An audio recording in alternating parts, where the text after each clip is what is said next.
সমস্ত ওষুধ রবীন্দ্রনাথ ঠাকুরের বাড়ির যা ওষুধ সব দোকান আমাদের দোকান থেকেই যেত। এবং এই যে প্রেসক্রিপশন দেখছেন, এটা রবীন্দ্র রচিতও নেই।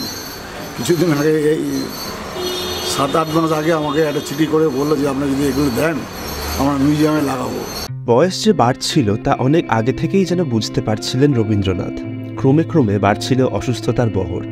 জোড়াসাঁকোর ঠাকুরবাড়িতে গভীর উদ্বেগ, সবার চোখ ছলছল। অস্ত্রোপচার হলেও বিছানায় কাতরাচ্ছেন কবি, গায়ে জ্বর। দিনে দিনে অন্যান্য উপসর্গও প্রকট হচ্ছে। সালটা 1941। নাম করা সব ডাক্তাররা দেখছেন কবিকে। ডাক্তার নীলরতন সরকার, ডাক্তার বিধানচন্দ্র রায়, ললিত মোহন ব্যানার্জি, সত্যসখা মৈত্রের চিকিৎসকরা আপ্রাণ চেষ্টা চালিয়ে যাচ্ছেন। চিকিৎসকরা এক পর্যায়ে গিয়ে ঠিক করলেন ওষুধের মিক্সচার দেওয়া হবে গুরুদেবকে। তড়িঘড়ি করে সেই ওষুধ আনানো হলো জোড়াসাঁকোর খানিক পাশের এক দোকান থেকে। তবুও শেষ রক্ষা হলো না। 22শে শ্রাবণ চিরতরে বিদায় নিলেন কবি। রবীন্দ্রনাথ ঠাকুরের শেষ জীবনের সাক্ষী থেকে গেল এই ওষুধের দোকান। নাম মহাত্মা অ্যান্ড কোম্পানি। 278 রবীন্দ্র সরণি। জোড়াসাঁকোর ট্রাম লাইন ধরে এগোলে সামনেই পড়বে 4 রাস্তার মোড়, গণেশ টকিজ। এই গণেশ টকিজ মোড়ে দাঁড়িয়ে চোখ বোলালেই একবার নজর পড়বে বাড়িখানার দিকে। আকাশ ছোঁয়া প্রাসাদ। এই বিশাল 7 মহলের একতলা জুড়ে রয়েছে ওষুধের দোকান। নাম মহাত্মা অ্যান্ড কোম। গুরুদেবের শেষ কটি দিনের সাক্ষী। ইংরাজি, বাংলা আর দেবনাগরী হরফে লাগানো সাইনবোর্ড। Chemists and druggists. আজও অক্ষত রয়েছে শতবর্ষের কাছাকাছি পুরনো এই দোকান।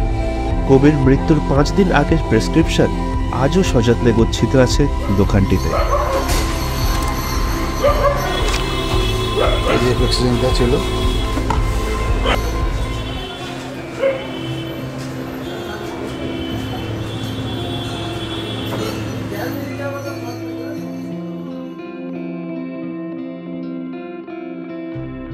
দোকানে সদর দরজা দিয়ে ঢুকলেই চোখে পড়বে ষাটোর্ধ্ব এক ভদ্রলোককে।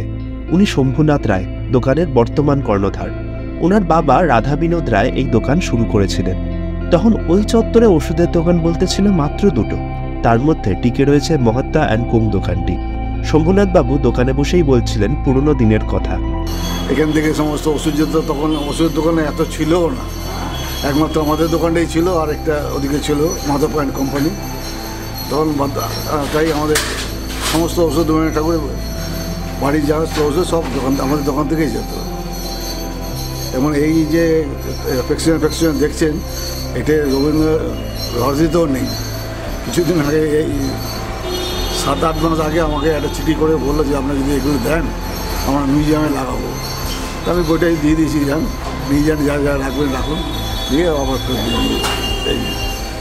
আপনি ছোটবেলায় কোনো গল্প শুনেছেন আপনার যারা ওই বলতো যে আসতেন এখান থেকে ওষুধ নিতেন, এই এর বেশি তো কিছু না।